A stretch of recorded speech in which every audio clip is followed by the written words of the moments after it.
camera. Screw you, Zeshawn. Okay, yeah. I want you to apologize to you first. Fine. I'm kidding, but... Okay. No, I think we should. I just want to say this. Actually, no, apologize. You're saying that... Damn it, I forgot.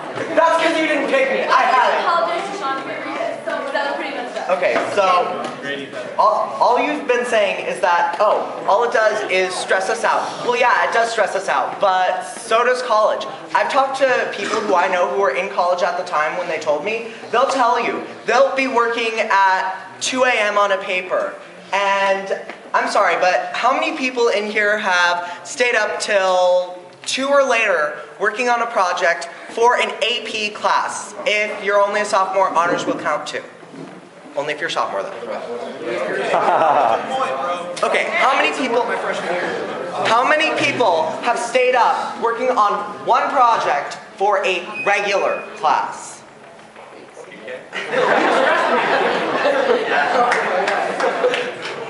The point is, you saw pretty much everyone who's taken an AP class raise their hand that even if they didn't procrastinate, they still had to stay up till 2 or later. My record is 8 a.m., but that was... 2 days, buddy. You got ways to go. Yeah, well, that was for an honors class last year. That was for title. The thing is that in college, I know people who have said they'll be working... Keep going, Ken. I haven't finished. I know. Please sit down. Why? More power. Sit down or leave. Your choice. I'll personally myself. You. Actually, just to clarify, I never said that AP class is stressful, just stressed you out. I just told them what they didn't do. Oh yeah. So, first off, AP classes set me apart. No, they don't. I am in a class of 100-some AP Calculus BC students. I'm in a class, I'm in A-Push where there are 3 teachers and like 8 classes of AP US History. Evidently, a lot of people are doing AP classes, so they're not really setting me apart all that much.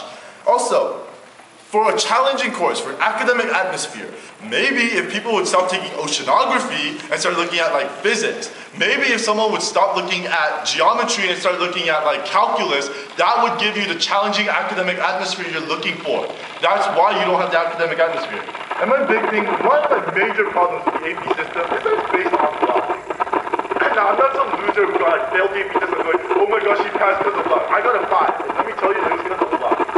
Because when I went into the AP test, yeah, sure, I can tell you about the Renaissance and the Reformation, but if you asked me about World War II, I'd be like, who's Hitler again? What happened to the Jews? Hello, what? Yeah, that was how I thought about the AP. That's how I thought about World War II. And a lot of other things. I can't even remember the name of the era anymore. You know why? Because I didn't remember it. But when I went in there are 2 things that got me past the AP test. One was the questions were on the Renaissance and the Reformation. Out of, 20 chapters of AP Euro, my 2 chapters that I actually remembered were on the AP Euro test. Thank you, God, aren't I lucky? And then the second thing, Inky Binky Donkey, Daddy had a donkey, donkey died, Daddy cried, Inky Binky Donkey. D. There's my final answer. That is how I passed the AP Euro test. Are you going to tell me that's reasonable? Am I smart? Am I analytical? Do I have a really good memory? Did I study really well? Great!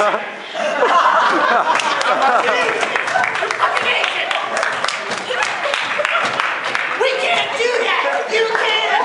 You're Asian! God damn it!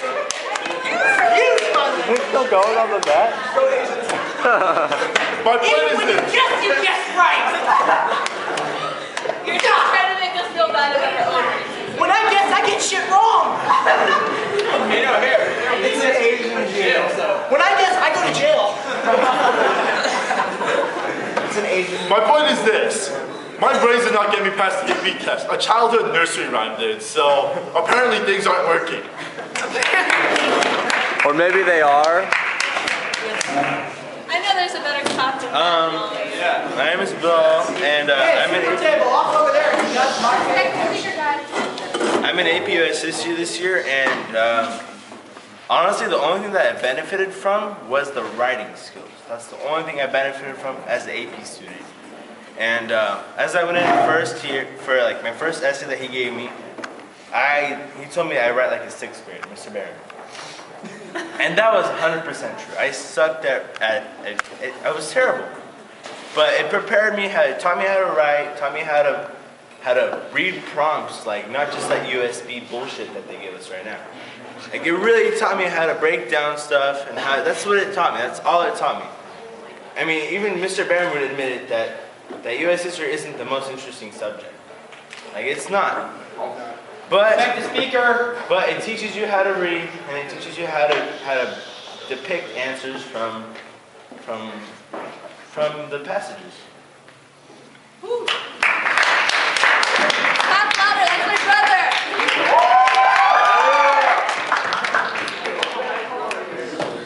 Should we call him Dad?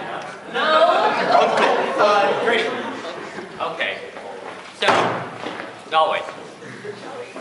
Barron, or Tilton, or Pruitt, Morgan or Leduc, or Elphick or Mitchell.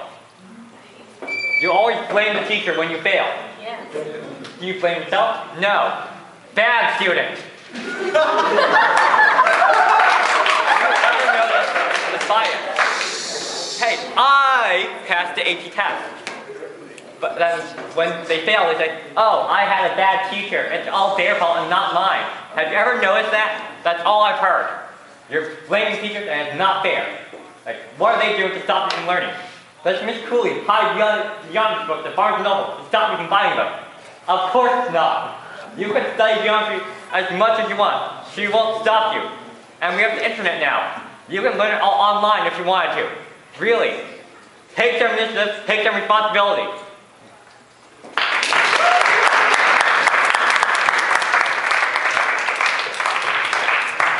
You just missed it. Grady went to work. Grady all of those students. Are you gonna pee your pants if I don't call you?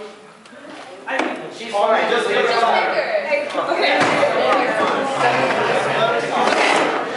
So, Young, if your brains didn't help you pass the AP test, that's your own damn fault. I know when I pass the AP test, it's going to be my brains. I'm going to remember the information, unlike you and Sean. I'm going to remember it because I'm going to need it later. So if you didn't remember it, that is your fault, not your AP classes. You're not saying, oh, everything should be equal, because it shouldn't be equal. Because there's a reason for it. There's a reason for the AP classes. And so you'll remember this information that if you didn't, that is your fault. May I respond to that? Want me to tell you the reason for AP classes? Do you know College Board has late fees? It's a non-profit organization. College Board basically is a terrorist group that Mr. Barron says, not just because that might be a little exaggerated, but basically it's a monopoly. It tries to suck our money. All the stuff we can do in AP class we can do in college prep physics or college prep classes. So all that ballistic army knives that you were throwing out Byung mean nothing. All that work that you put into AP classes can be done in college prep physics. College Board is a big monopoly that you pay $87 to and you gain nothing out of. So College Board.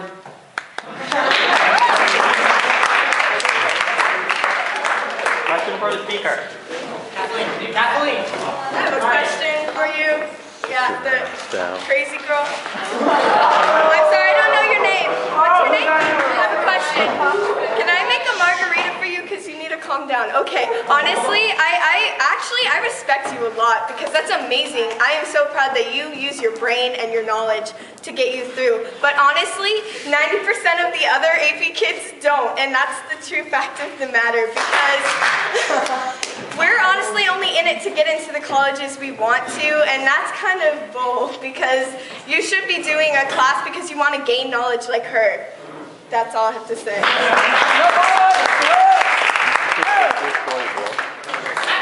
Was there a question in that? No, there was none. My question is, I made you a margarita.